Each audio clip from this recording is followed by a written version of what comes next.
El palacio real estaba en silencio. El anochecer coloreaba el cielo en tonos anaranjados, mientras el suave viento soplaba entre las columnas de mármol. Desde lo alto, donde solo los reyes podían caminar sin ser molestados, David contemplaba la ciudad que gobernaba. Jerusalén fue su conquista, su orgullo, la joya de Israel. Pero esa noche, algo diferente captaría su atención. Algo que cambiaría su historia para siempre. El rey, acostumbrado a las batallas y a las decisiones que marcaban el destino de un pueblo, se permitió un momento de descanso. Debería haber estado en guerra, liderando a sus soldados contra los amonitas, pero decidió permanecer en la comodidad del palacio. La guerra continuó sin él. La responsabilidad pesaba pesadamente sobre sus hombros, pero la noche parecía ofrecerle un escape, un momento para olvidar las presiones del trono. Fue entonces cuando la vio. El agua corría lentamente por su piel dorada por el reflejo del fuego de la lámpara. Sus movimientos eran elegantes y naturales, sin ninguna intención de ser observado. Pero David no apartó la mirada. Sintió que su corazón se aceleraba, un calor subía por su piel, un deseo que no esperaba.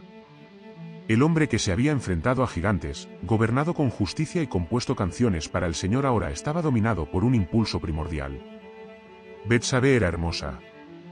Su presencia irradiaba una misteriosa feminidad, un encanto que trascendía lo físico. No tenía idea de que la estaban observando, y tal vez esta pureza en su postura la hacía aún más fascinante a los ojos del rey.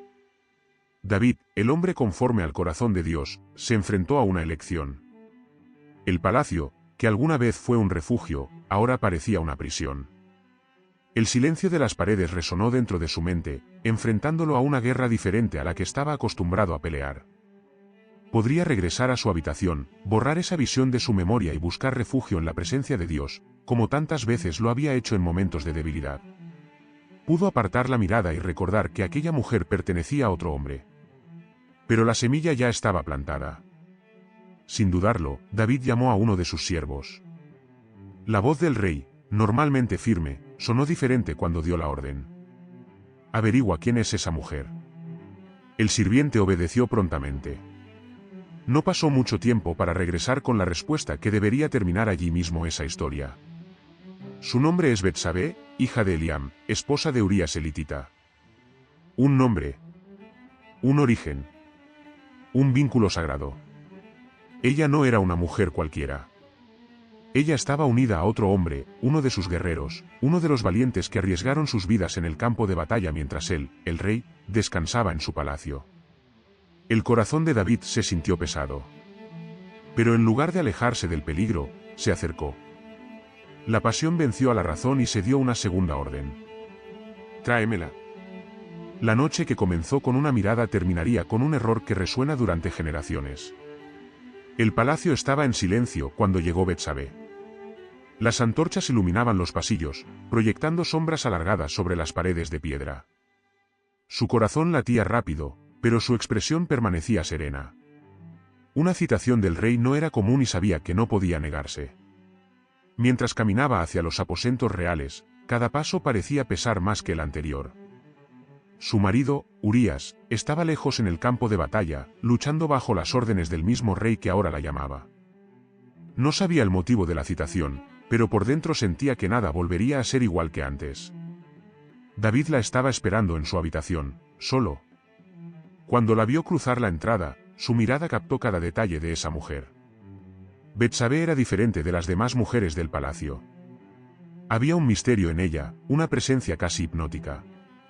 El rey, que tantas veces había resistido la tentación, sintió que su autocontrol se derretía como arena arrastrada por el viento. No es necesario decir palabras. La atmósfera que los rodeaba hablaba por sí sola. Había deseo, había tensión, hubo un momento que parecía inevitable. David, el hombre que había compuesto salmos de adoración, que había danzado ante el arca del Señor sin preocuparse por su propia dignidad, ahora se encontraba abrumado por una pasión incontrolable. Esa noche no se pudo borrar. Lo que ocurrió allí quedaría marcado para siempre, no solo en sus vidas sino también en la historia de Israel. Cuando Betsabé salió del palacio, la ciudad todavía dormía. El cielo empezó a aclararse en el horizonte, pero la oscuridad de sus pensamientos la acompañaba. Su cuerpo llevaba el recuerdo de esa noche y su mente intentó procesar todo lo sucedido. Era la esposa de un guerrero fiel, un hombre honorable, pero había estado en los brazos del rey. Pasó el tiempo y Betsabé intentó retomar su rutina. La vida siguió, como si nada hubiera pasado. El mundo que lo rodeaba desconocía el secreto que ahora llevaba. Pero entonces sucedió algo inesperado. Comenzó a notar cambios en su cuerpo.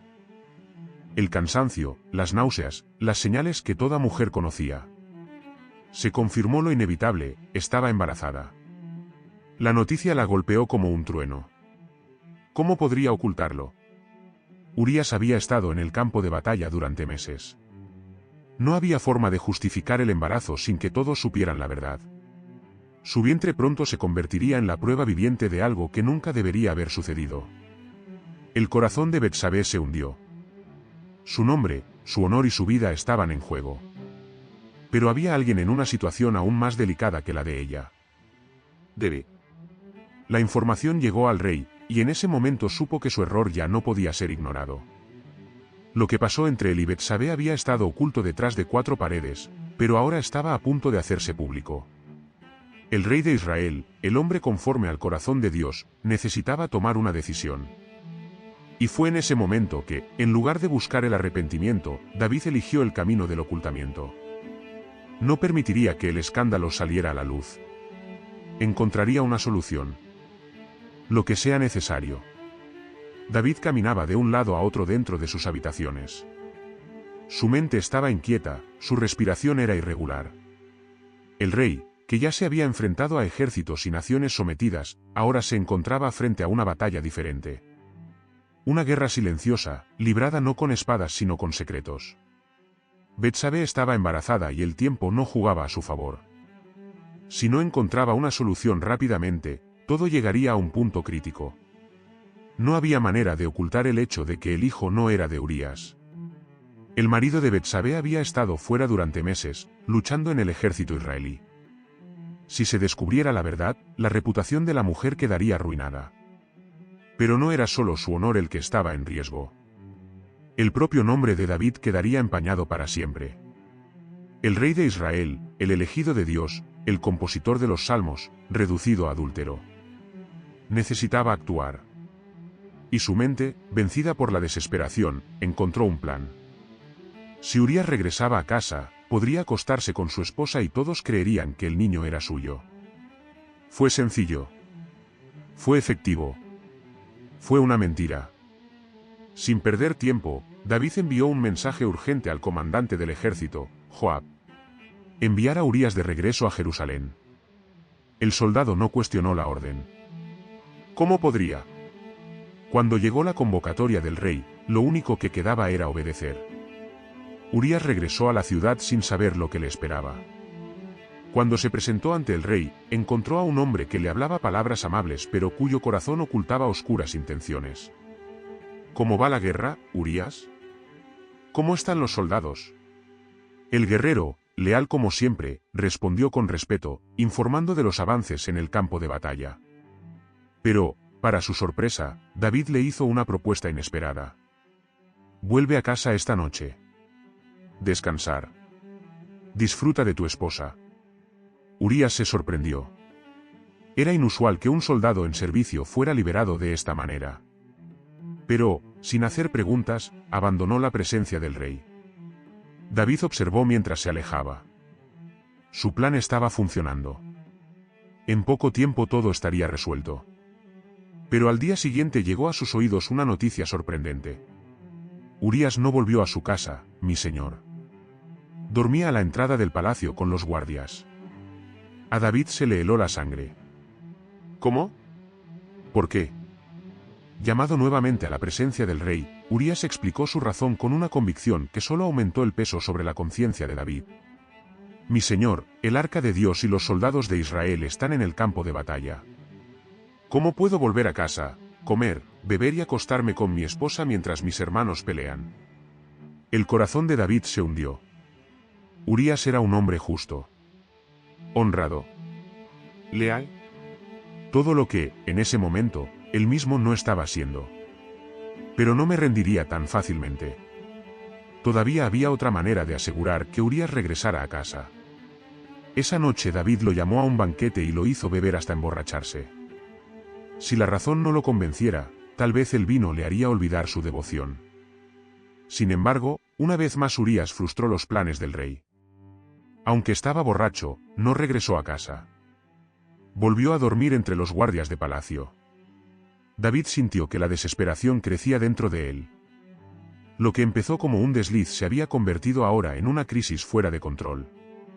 Y fue entonces cuando tomó forma el pensamiento más oscuro de su vida. Si Urías no iba a volver a casa, si no iba a aceptar el consuelo de su esposa, entonces solo había una manera de terminar esa historia. David tomó un pergamino y escribió en él una orden que sellaría el destino del hombre que tanto lo había honrado.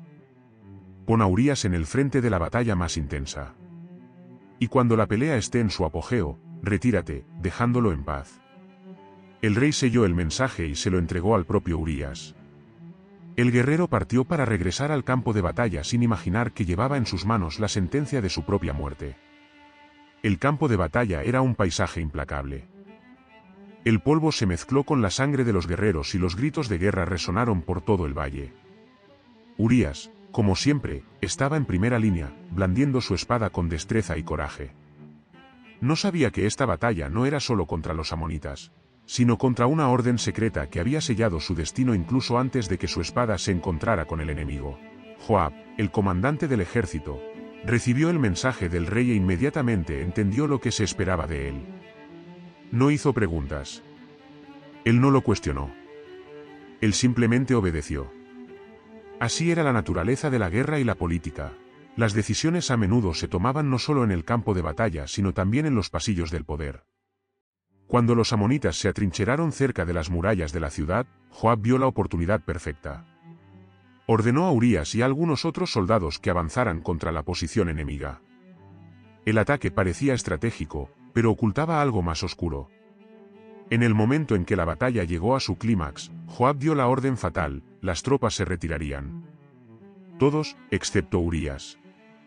El guerrero luchó solo. Su espada se encontró con enemigos, su escudo bloqueó los golpes, pero no había salida. Rodeado, fue golpeado sin piedad. Su cuerpo cayó al suelo manchado de sangre, y así acabó con la vida de uno de los hombres más leales de Israel. La noticia llegó a Jerusalén días después. Joab envió un mensajero al palacio, con instrucciones de informarle de los acontecimientos de la batalla. El rey escuchó todo con aparente neutralidad, pero cuando el mensajero mencionó la muerte de Urías, David sintió que un peso se disipaba de su interior. Su problema había sido resuelto. Con un suspiro contenido, respondió con una frase fría y calculada. Así es la guerra. Algunos mueren, otros viven. Sabía que esas palabras no eran ciertas. Sabía que esa muerte no fue fruto del azar sino consecuencia directa de sus propios actos. Aún así, decidió ignorar el peso de la culpa y siguió adelante con su plan definitivo. Después del periodo oficial de luto, David tomó a Betsabé como esposa. La ceremonia fue rápida y discreta, sin grandes celebraciones. No hubo tiempo para preguntas o sospechas. Al poco tiempo, la noticia del embarazo se extendió por todo el palacio, y ahora, a los ojos del pueblo, todo parecía perfectamente natural. David intentó seguir adelante con su vida. Continuó gobernando Israel, escribiendo salmos y manteniendo su posición como ungido de Dios. Pero por mucho que lo intentara, algo dentro de él era diferente. El peso de lo que había hecho no desapareció, simplemente se escondía bajo la rutina del palacio. Pasó el tiempo y finalmente llegó el día del nacimiento del niño. Un hijo tuyo, resultado de una historia construida a base de traición y sangre. A los ojos de todos, el rey fue bendecido con un heredero. Pero a los ojos de Dios, la verdad no podía ocultarse. David creía que había escapado a las consecuencias, que todo estaba bajo control. Pero entonces, llegó al palacio un visitante inesperado. El profeta Natán. Y con ella llegó la sentencia que el rey nunca imaginó que escucharía. El salón real quedó en silencio cuando entró Natán. El profeta caminó con paso firme, sin prisas, sin miedo. Su presencia trajo un peso invisible al ambiente. David, sentado en su trono, alzó la vista hacia él. sin imaginar que ese día escucharía palabras que traspasarían su alma como una espada afilada. Natán no empezó con acusaciones directas. Sabía que la verdad, cuando se decía sin rodeos, podía ser rechazada incluso antes de ser comprendida. En cambio, contó una historia. Había 2 hombres en una ciudad, comenzó el profeta. Uno de ellos era rico, tenía muchas ovejas y vacas en abundancia. El otro era pobre, solo tenía un cordero. La había criado con amor, alimentándola en su propia casa. La ovejita era como una hija para él. David escuchó atentamente, sin sospechar que la historia tuviera algo que ver con él. Su corazón, tantas veces sensible a la justicia, se aferró a los detalles de la historia. Un día, un viajero llegó a casa del rico, prosiguió Natán, y, en lugar de tomar una de sus muchas ovejas para preparar la comida, tomó el cordero del pobre y lo sacrificó. El silencio flotaba en el aire. Entonces David se levantó de repente, con los puños cerrados. Su sangre hirvió de indignación. «Este hombre merece la muerte», declaró. «Debe pagar 4 veces más por lo que hizo porque no tuvo compasión». El profeta lo miró a los ojos. Su voz ya no era la de un narrador sino la de un mensajero de Dios mismo. «Tú eres ese hombre». David sintió como si el mundo que lo rodeaba se hubiera detenido. Se quedó sin aire y su corazón latió más rápido. El impacto de las palabras de Natán fue como un golpe directo a su conciencia. Ya no había que huir ni esconderse. Dios cambia todo. Dios conocía su corazón. El profeta continuó, ya sin parábolas. «Esto dice el Señor, yo te ungí rey de Israel, te libré de la mano de Saúl y te di casa, riquezas y poder. Y si fuera poco, te habría dado aún más. Pero despreciaste mi palabra y tomaste para ti a la mujer de Urías. Lo hiciste matar con la espada de los amonitas». David no podía respirar correctamente. La verdad llegó como una ola abrumadora, aplastando su alma bajo el peso de la culpa. Había tratado de ocultar su pecado, pero Dios lo había sacado a la luz. «Por lo tanto, la espada nunca saldrá de tu casa», continuó Natán. «El mal se levantará contra ti y el hijo nacido de esta unión morirá». David cayó de rodillas. El suelo pareció ceder bajo su peso. No hubo justificaciones, no hubo excusas. Solo el reconocimiento de tu fracaso. «He pecado contra el Señor», susurró, con la voz ahogada por el dolor. Natán lo miró por un momento antes de responder. «El Señor ha perdonado tu pecado y no morirás. Pero las consecuencias llegarán». David permaneció allí, postrado, sintiendo el impacto de la sentencia divina. El peso de lo que había hecho no se podía borrar. Podría ser perdonado, pero las marcas de sus decisiones permanecerían. Y, días después, la profecía empezó a cumplirse. El hijo que había dado a luz Betsabé enfermó gravemente. David ayunó, lloró y clamó a Dios día y noche, pero la respuesta del cielo permaneció sin cambios. Al 7º día el niño murió. El palacio quedó sumido en el silencio. El aire llevaba un peso invisible, como si toda la estructura de piedra y madera sintiera el dolor que se cernía sobre ese lugar.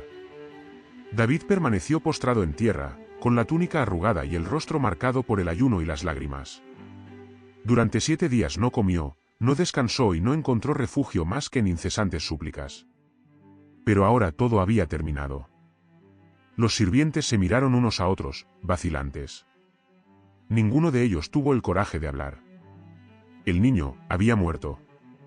Él, que era fruto del deseo prohibido, hijo del rey y de Betsabé, no había resistido. Temían cómo reaccionaría David. El rey quedó aplastado por el peso del arrepentimiento, consumido por la culpa. Si mientras el niño aún respiraba se negaba a levantarse, ¿qué pasaría ahora que la vida se había ido por completo? Pero entonces sucedió algo inesperado. David notó los susurros, las vacilaciones de los sirvientes, la mirada que evitaba la suya. Lo entendió antes de que necesitaran decir algo. Con un profundo suspiro, se levantó del suelo. Sus piernas cedieron, pero se mantuvo firme. Caminó lentamente hasta el lugar donde podía lavarse, se cambió de ropa y ante el asombro de todos, se dirigió al sagrario. Allí se arrodilló ante el Señor y adoró. Ese acto confundió a quienes lo rodeaban. Ayunó y lloró mientras el niño estaba vivo, pero ahora, después de la muerte, parecía resignado. Uno de sus sirvientes, sin poder contener sus dudas, finalmente preguntó: «Mi señor, ¿por qué hiciste esto? Mientras el niño vivía, vosotros ayunasteis y llorasteis. Ahora que está muerto, ¿te levantas y comes?». David lo miró y en su voz había un tono de tristeza mezclado con aceptación. «Mientras el niño vivía, yo ayunaba y lloraba porque pensaba, tal vez el Señor tendrá misericordia de mí y le permitirá vivir. Pero ahora que está muerto, ¿por qué iba a ayunar? ¿Podría traerlo de vuelta? Un día iré a él, pero él no volverá a mí». Había dolor en sus palabras, pero también un profundo reconocimiento de la soberanía divina. Betsabé también estaba de luto. El impacto de la pérdida fue una sombra que se cernía sobre ella. Ella había comenzado este viaje como esposa de Urías, pero ahora era reina. Aún así, el título no alivió el dolor de la maternidad interrumpida. David fue hacia ella. Por primera vez desde el incidente, él le tomó la mano. Ya no eran solo rey y reina. No fueron simplemente cómplices de un pecado que casi los destruye. Eran un hombre y una mujer heridos, que intentaban encontrar una salida. Pasó el tiempo y Dios, en su infinita misericordia, trajo un nuevo comienzo. Betsabé concibió otro hijo. Y cuando nació el niño, David le puso por nombre Salomón. Hubo paz en su nacimiento. Comenzó una nueva historia. El Señor miró con favor a aquel niño y, a través del profeta Natán, le dio un nombre especial, Jedidias, que significa amado del Señor. Salomón crecería hasta convertirse en uno de los reyes más sabios que el mundo jamás haya conocido. Un hombre que heredaría no solo el trono de David sino también la misión de construir el templo del Señor. La historia de David y Betsabé no fue solo una narración de deseo y caída. También fue una historia de consecuencias, arrepentimiento y restauración. David aprendió que no importa cuán alto pueda llegar un hombre, nunca está por encima de la corrección de Dios. El pecado deja cicatrices, pero la gracia divina aún encuentra maneras de restaurar a quienes verdaderamente se arrepienten. Y así, de la oscuridad del error surgió una nueva esperanza. Del pecado, Dios trajo la redención. Del dolor generó un legado eterno.